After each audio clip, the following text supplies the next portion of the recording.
Many years ago, in the small but respected town of Agbola, lived a woman named Ngozi, better known as Mama Destiny.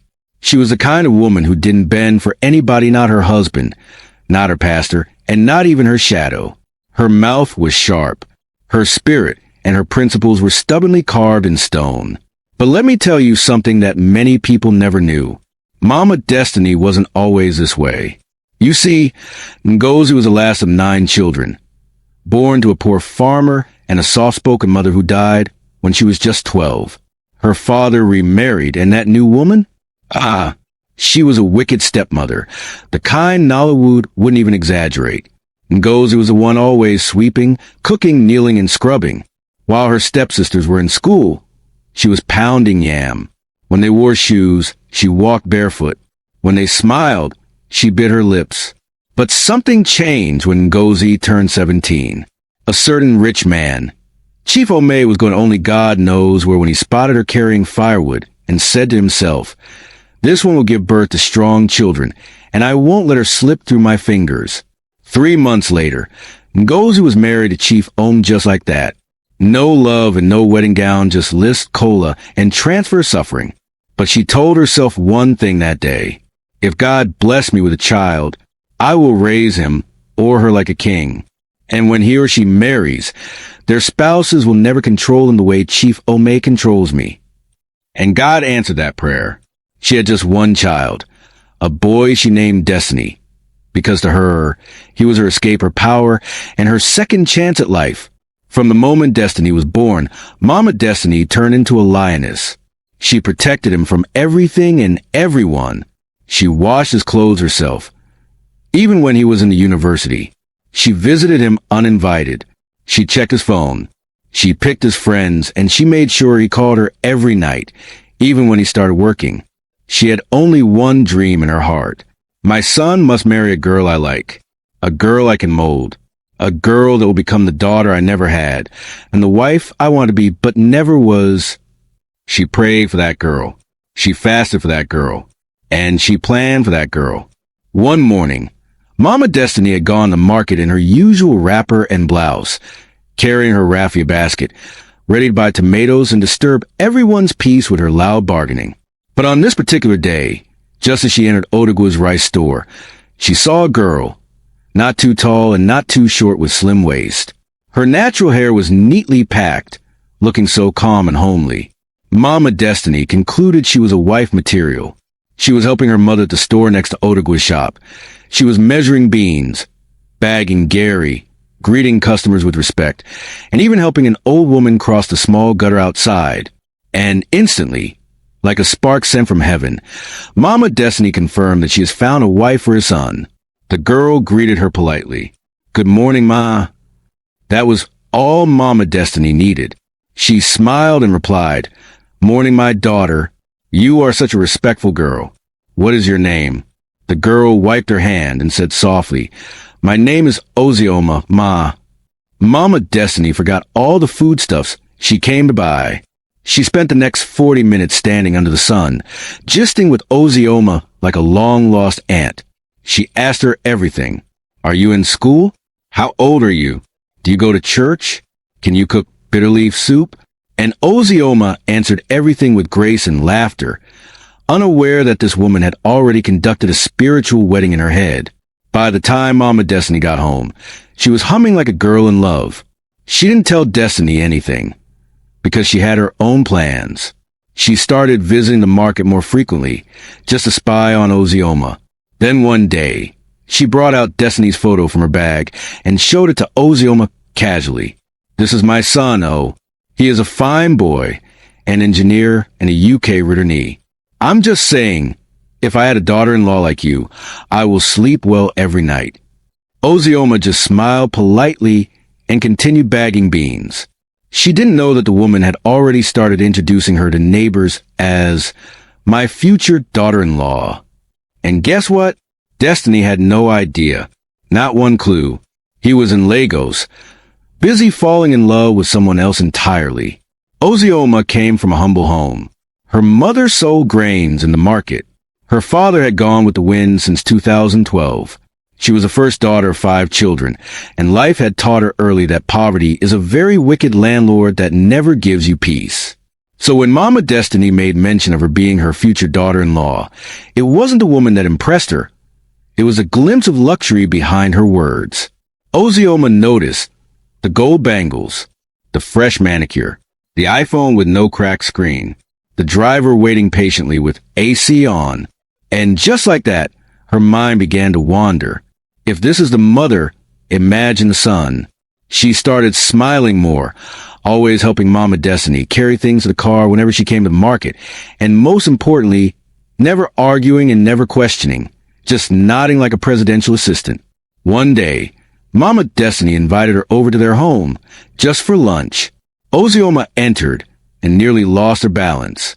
Marble floors, shiny stairs, leather cushions that bounce back like sponge, water running from the tap, microwave, gas cooker and 2 fridges. Her legs were shaking, but her voice remained calm. "Mummy, your house is beautiful." And Mama Destiny smiled with satisfaction. From that day, Ozioma started praying in secret. "God, if this boy is not my husband, change it. But if he is, accelerate it." She went back home that evening and told her younger sister, "If I enter that house finally, forget it. My life will change." But she never told Mama Destiny that. To Mama Destiny, she acted humble and modest and always saying, "Ma, let the will of God be done." Yet in her heart, she was ready to bend that will. So long as it came with DSTV subscription, a wardrobe full of clothes, and no more nights of sweating in darkness while fanning mosquitoes. What Ozioma didn't know, though, was that this plan she was warming up for, she was playing a game with a ball that was already rolling in another direction, because Destiny had gotten his own woman. After a few months of thorough observation by Mama Destiny, she fell in love with Destiny. She ticked all her boxes. Humble, white heavy check mark. Quiet, white heavy check mark. Respectful, white heavy check mark. Homely, white heavy check mark. Teachable, white heavy check mark. And from a poor background, and therefore easy to control, white heavy check mark, white heavy check mark, white heavy check mark. So, on a Sunday afternoon after church service Mama Destiny called her son. They exchanged pleasantries, and she said with full confidence, "Destiny, my only son, I found her, the very girl God destined for you. You know I don't see vision every day, but this one, I saw it. Ozioma is the bone of your bone. I've tested her spirit, and she's good. She's humble. She will take care of you for me. We must go and do introduction before the year ends." She said it smiling and expected a thank you, maybe even an appreciation alert. But what she got was silence. Then a blunt, "Mummy, please abort mission." "Eh." Mama Destiny screamed. He repeated it, slowly this time. I said, "Please abort mission," because I was about to bring my fiancée home. Her name is Amarachi. I love her so much, and she's everything I want in a woman. If you see her, you'll even trash your Ozioma. Trust me. The words enter her chest like thunder, without warning. She sat up straight, frowning. "Which Amarachi? Where is she from?" "Anambra," I replied. "Anambra what? So you want to bring one Anambra girl into my house? After all the scary things flying around the internet that has been happening in Anambra? Someone I don't know? Someone I didn't approve? Destiny, over my dead body. The Ozioma, I talked about your wife. If not, just be ready for fire." Destiny said, "Mummy, with all due respect, I've made my choice. You have no say over who I choose to marry." And just like that, he hung up. From that day, things were never the same. Mama Destiny stopped calling him Naam, and she started ignoring his calls and sent threatening messages. Mark my words. That girl will not enter my house. Even if she wears lace and prays in tongues, I will scatter that marriage before it starts. This made Destiny to propose Amarachi as lover. And war was about to begin in 2 fronts. One for love, one for power. The day Amarachi came to see her soon to become mother-in-law was supposed to be joyful. She was naive of all that had been happening. Mama Destiny herself was standing like a gatekeeper of bitterness. She had already written Amarachi's name on her eternal blacklist long before she ever saw the girl's face. Why? Because she was not Ozioma. Just within few seconds of meeting her, she concluded that Amarachi was too bold, too polished, too pretty, too outspoken, too smart, and most importantly, not humble enough to be controlled. When Amarachi knelt to greet her, when she stood up to help serve food, "Please don't break my plates. These are expensive things." Laban when Amarachi offered her a gift, George wrappers and perfume. Mama Destiny rejected it with dry smile. "I'm not moved by material things, my daughter. I'm a simple woman."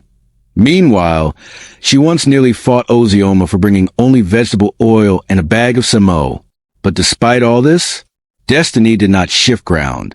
He held Amarachi tighter that day and said to her loud enough for his mother to hear, "You're the one I choose. Don't let anyone make you feel otherwise." And that was how, after all the passive-aggressive shade, subtle spiritual intimidation, and emotional blackmail, Destiny married Amarachi. Mama Destiny came, but she wore black lace, not because she was mourning, but because she refused to celebrate. When the MC asked her to dance with her daughter-in-law, she shook her head and said, "Let me not fake what I don't feel." But guess what?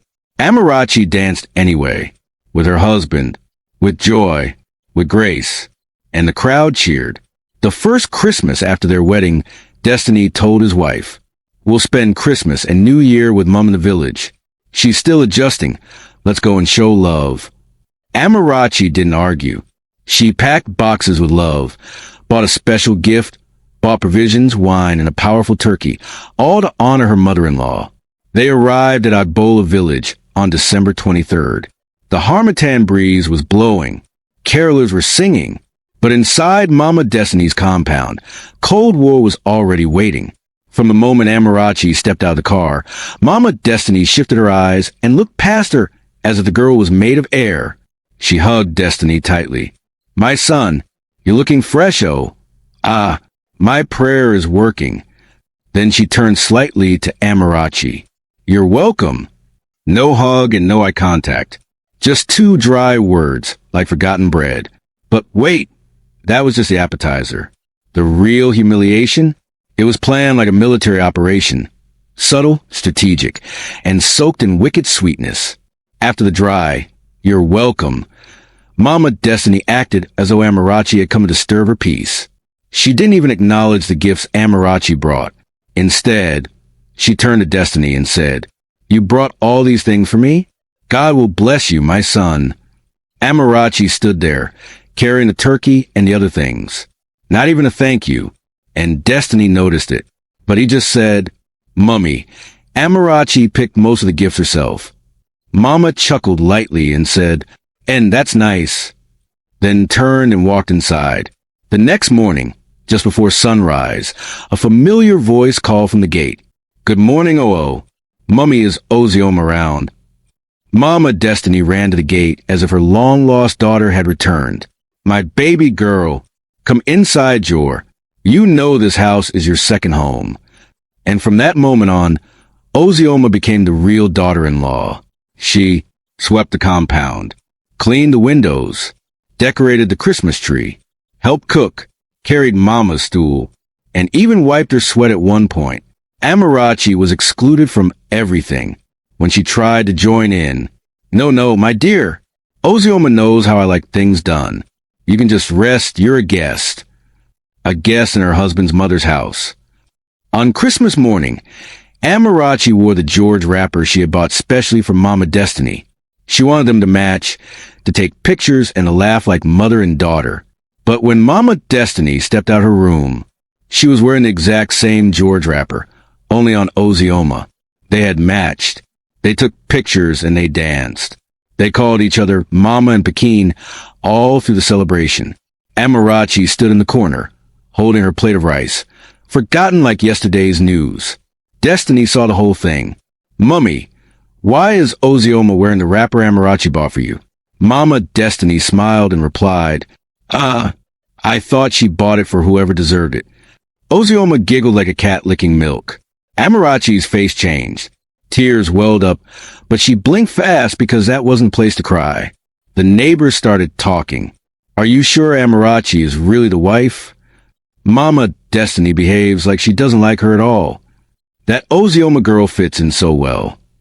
Mama Destiny made sure to add fuel to the burning fire. A woman that cannot adapt to village life. How will she manage a home? Some girls come into marriage just to eat and not to serve. Each word, each laugh, and each glance was a knife wrapped in culture. That night, as Destiny and Amarachi lay on the thin village mattress in their room, Amarachi broke down. Tears ran down her face like quiet rain. Your mom doesn't want me here. Destiny turned to her, guilty and angry. Babe, I didn't know it had gotten this bad. She looked at him and whispered, I'm your wife. But in her eyes, I'm the outsider. Her husband consoled her and assured her that his mom wasn't troublesome and that things would get better soon. On the morning of December 27th, just when the dust from Christmas celebrations was settling, Destiny's phone rang. It was from the Lagos office, an emergency contract review he must attend to.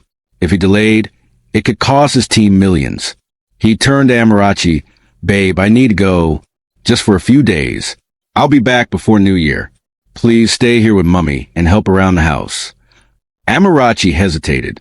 She didn't say it out loud, but her spirit was troubled. But out of love for Destiny and the hope that things would change, forced a smile and said, Okay, I'll hold it down here. Destiny kissed her forehead and left that evening. That night, Mama Destiny sprang into action. She didn't even wait till the next morning. She called Ozioma immediately.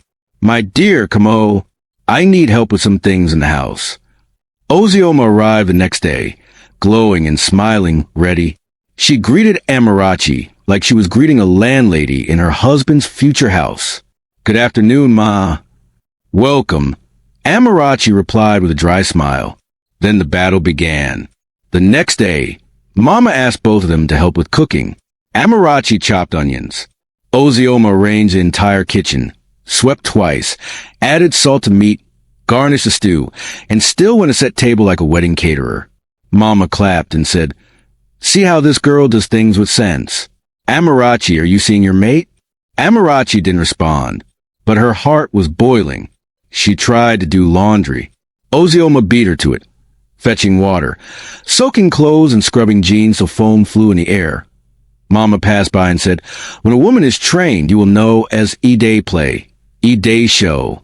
Ozioma smiled and said, Mummy, it's part what my husband will enjoy one day. That word, my husband, landed like slap. Amarachi knew this girl wasn't just helping, she was simply auditioning. Mama stopped talking to Amarachi directly. She would say things like, Ozioma, tell your sister-in-law to come and eat. Or, Ozioma, ask her if she wants hot water. She even started introducing Ozioma to visitors as one of my daughters. This made Amarachi so angry. She called Destiny and said, Come back now. If you don't come back, then I will have to leave this village. Destiny, shocked, said, What's going on? And Amarachi, holding back tears, said, Your mother has made it clear I'm not welcome. She's using Ozioma to make me look like a mistake you married, and I've endured enough. Destiny consoled her and assured her that he will handle the situation when he returns. As Ma heard that she reported her to his son, she decided to punish her. Ah! She screamed dramatically. My body is hot, and I am craving that river water just to cool my bones. Amarachi looked confused, because this woman, the same woman, had 3 large tanks, a modern borehole system, and a running tap that sang 24/7 in the house. So Amarachi asked gently, Mummy, should I pour some bottled water inside the refrigerator and let it cool? Mama turned quickly, her face twisting like she was insulted. God forbid. Which bottled water? Do I look sick to you? You children of nowadays don't understand life. That river water is medicinal. That's what has kept me this fresh at my age. She coughed dramatically and held her back. If only someone can just go to the river for me and fetch a little. Ozioma, who was mopping the veranda like she was auditioning for Best Maid of the Year, dropped her rag, and said, "Mummy, I would have gone, but I promised to help Mama Nuckwood turn her pap." Mama Destiny turned to Amarachi with pleading eyes. "Amarachi, my daughter, please, help me. I won't forget it." Amarachi hesitated. She had heard from her husband and villagers alike that women weren't allowed near that river on specific days. Something about traditional rites. And also, she reasoned, if this woman, with all her water, is sending me to a river, maybe this is my final test. Let me just pass it and enter her good book for good. So she nodded slowly. "Okay, Mummy, I'll go." And off she went, with a keg and her sandals collecting dust along the bushy path. The moment Amarachi left the compound, Mama Destiny turned to Ozioma and whispered, "That's very good. Let's see how she will come out of this one." Because what Amarachi didn't know was this.